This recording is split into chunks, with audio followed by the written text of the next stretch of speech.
Hello students और welcome to my channel and welcome to Instagram smart nursing point. तो मैं फिर से आ गई हूँ एक नए वीडियो के साथ, एक नई डिजीज लेके। और मैं आपको बताना चाहती हूँ कि पिछले वीडियो में हमने एनसीपी देखा था। तो एक एनसीपी बनाया था मैंने फीवर का, और आई होप कि आपको वो समझ में आ गया होगा।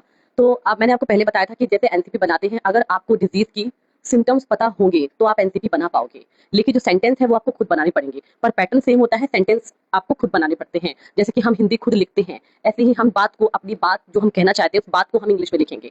बस यही चीज होती है, बाकी पैटर्न सेम होता है। असेसमेंट होता है, मैंने पहले भी बताया था आपको। असेसमेंट होता है, नर्सिंग डायग्नोसिस होती है, और प्लानिंग होती है, और इसके बाद इम्प्लीमेंटेशन होता है, और इवेल्युएशन होता है। ठीक है, तो पैटर्न सेम होता है, सेंटेंस आपको खुद बनाने पड़ेंगे, जो मैं आपको बता चुकी थी कि किस तरीके से पहले पेशेंट बताएगा। सब्जेक्टिव डाटा, ऑब्जेक्टिव डाटा, ये सारी चीजें बता दी थी मैंने आपको। तो अब हम इस बारे में ज्यादा डिस्कस नहीं करते हैं और हम चलते हैं अपने वीडियो की तरफ। तो पहले मैंने आपको बताया था जिस तरीके से कि normal common problem of child, child की उन कॉमन प्रॉब्लम्स के बारे में डिस्कस किया था, जिन जो घर में देखने को बहुत ज्यादा मिलती हैं।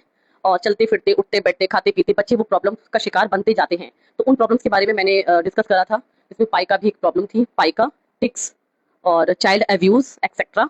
ये सारी चीजें हमने देखी थी। तो अब हम जो नए वीडियो लेके आए हैं, उन वीडियोस में मैं आपको बता रही जैसे हूँ कि कि आप इस चीज़ में देख कंजेनाइटल पा रहे हैं, ये डिफेक्ट 3 या टाइप कंजेनाइटल ऑफ डिसऑर्डर्स। तो क्लैप कंजेनाइटल लिफ्ट डिसऑर्डर्स है। क्या होते हैं, फर्स्ट में आप है एक बार देख। यूनिलेटरल इनकम्प्लीट क्लैप लिफ्ट, और सेकंड में है यूनिलेटरल कंप्लीट क्लैप लिफ्ट, और बायलेटरल कंप्लीट क्लैप लिफ्ट। तो इसमें क्या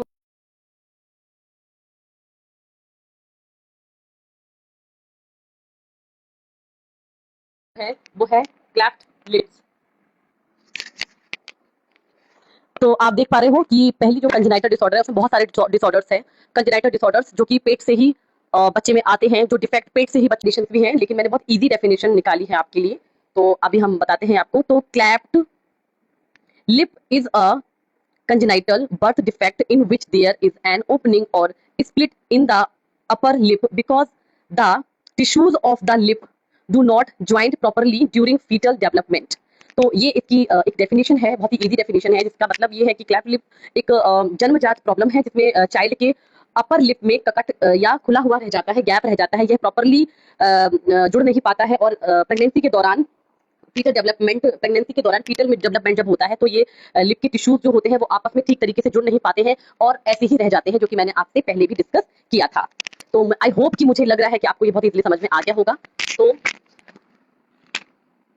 अब मैं आपको बताती हूँ, जैसे कि इसमें क्या क्या चीजें हो सकती हैं, कॉजेज क्या हो सकते हैं, रिस्क फैक्टर क्या हो सकते हैं। मैं बहुत सारी चीजें ब्लैक सॉरी व्हाइट बोर्ड पे नहीं लिख सकती हूँ, क्योंकि बहुत सारी ये चीजें हैं, बहुत ज्यादा लंबा वीडियो हो जाएगा। मैं शॉर्ट में छोटा छोटा आपको बहुत इजी वे में बताने की कोशिश करती हूँ।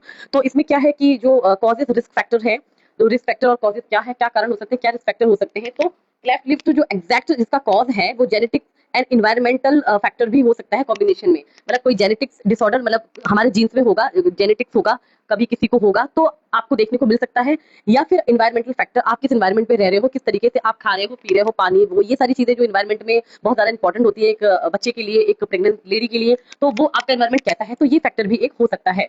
तो जैसे कि अब हमारे रिस्क फैक्टर में हो सकता है जेनेटिक फैक्टर, जैसे मैंने बताया, फैमिली हिस्ट्री, फैमिली में कोई हिस्ट्री हो सकती है, सर्टेन मैटरनल इलनेस, कोई भी मैटरनल इलनेस आप प्रेगनेंसी के दौरान आया हो उसमें, और some medication during pregnancy, pregnancy के दौरान आपने कोई मेडिसिन ले ली हो, है ना। कोई ऐसी मेडिसिन, तभी तो कहते हैं कि प्रेगनेंसी के दौरान कोई भी मेडिसिन नहीं ली जाती है। डॉक्टर्स भी प्रेगनेंसी के दौरान नॉर्मल जुकाम, खांसी, इन सारी चीजों की मेडिसिन नहीं देते हैं। सिर्फ वो प्रेगनेंसी से रिलेटेड मेडिसिन ही देते हैं, और इस वजह से मेडिसिन लेनी नहीं चाहिए, क्योंकि बच्चे पे गंदा असर पड़ सकता है, बहुत खराब असर पड़ सकता है, और उस असर का ही ये असर देखने को बाद में बच्चे को मिल सकता है।